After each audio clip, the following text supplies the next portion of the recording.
नमस्कार विद्यार्थियों, VPS online classes में आप सभी का स्वागत है।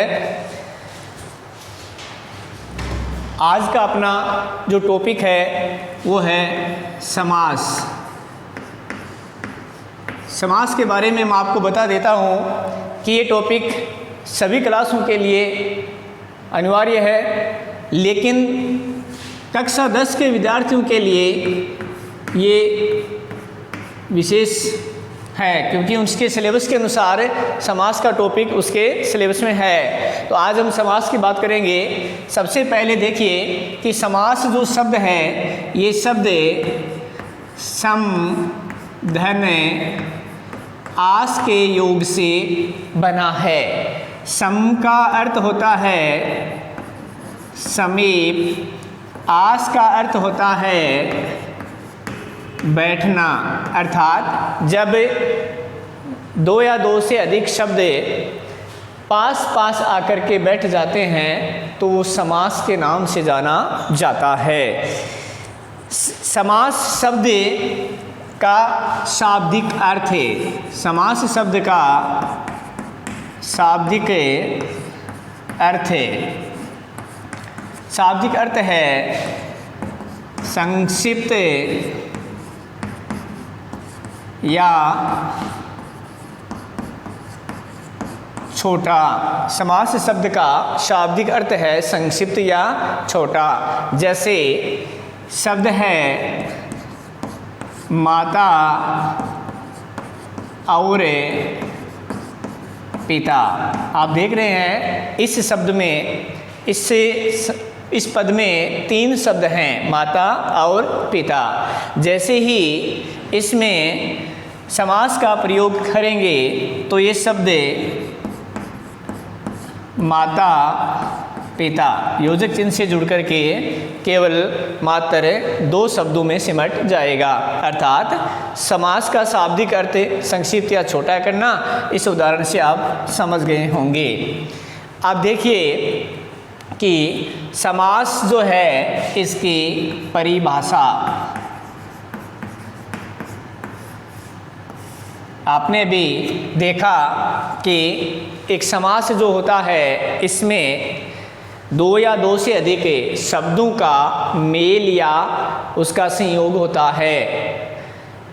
संधि जब हम पढ़ते हैं तो संधि में शब्दों का मेल न होकर के 2 वर्णों का मेल होता है और उससे विकार उत्पन्न होता है। लेकिन यहाँ पर हम पढ़ते हैं समास, तो यहाँ वर्णों का मेल न होकर के यहाँ पर 2 या 2 से अधिक शब्दों का मेल या संयोग होता है। 2 या 2 से अधिक शब्दों के मेल या संयोग को समास कहते हैं, समास कहते हैं। समास विग्रह जब हम करते हैं तो समास इससे एक पद बनता है, विभक्ति का लोप होने के बाद उस पद को हम कहते हैं सामासिक पद या समस्त-पद। अर्थात 2 या 2 से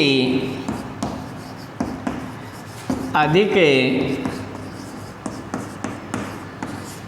शब्दों के संयोग में विभक्ति के प्रयोग के कारण बने नवीन शब्द को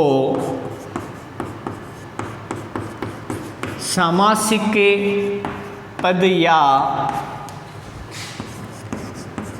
समस्त पद के नाम से जाना जाता है। आपने देखा समस्त पद, सामासिक पद या समस्त पद। इस समस्त पद में समस्त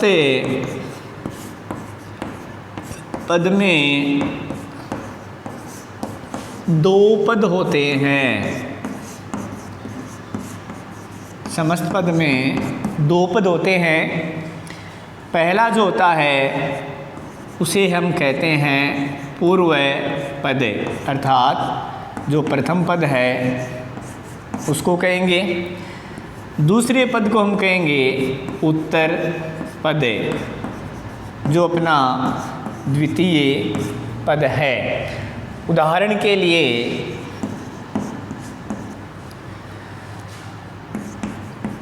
समस्त पद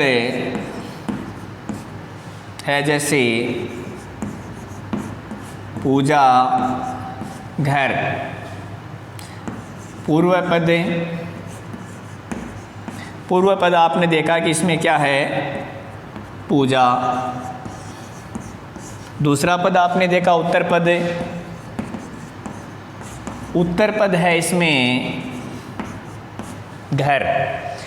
इसका हम करेंगे समास विग्रह। समास विग्रह, समास विग्रह इसमें होगा पूजा के लिए, पूजा के लिए घर। इसी प्रकार एक अन्य उदाहरण देखें, यही उदाहरण देखें जैसे माता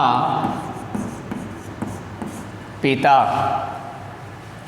पूर्व पद हो जाएगा माता, उत्तर पद होगा पिता और समास विग्रह होगा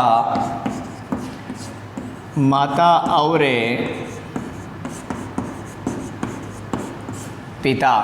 इसी तरह एक अन्य उदाहरण है नव रत्न। पहला पद है इसमें नव, द्वितीय उत्तर पद है रत्न। समास विग्रह होगा नौ रत्नों का समूह है। इस तरह अनेक उदाहरण हम इसके दे सकते हैं, लेकिन मेरे ख्याल से समझ में आ गया होगा कि एक समस्त पद होता है, उसमें दो पद होते हैं, पूर्व पद और उत्तर पद। समस्त पद पूजा घर, पूर्व पद पूजा है, उत्तर पद घर है, समास विग्रह पूजा के लिए घर।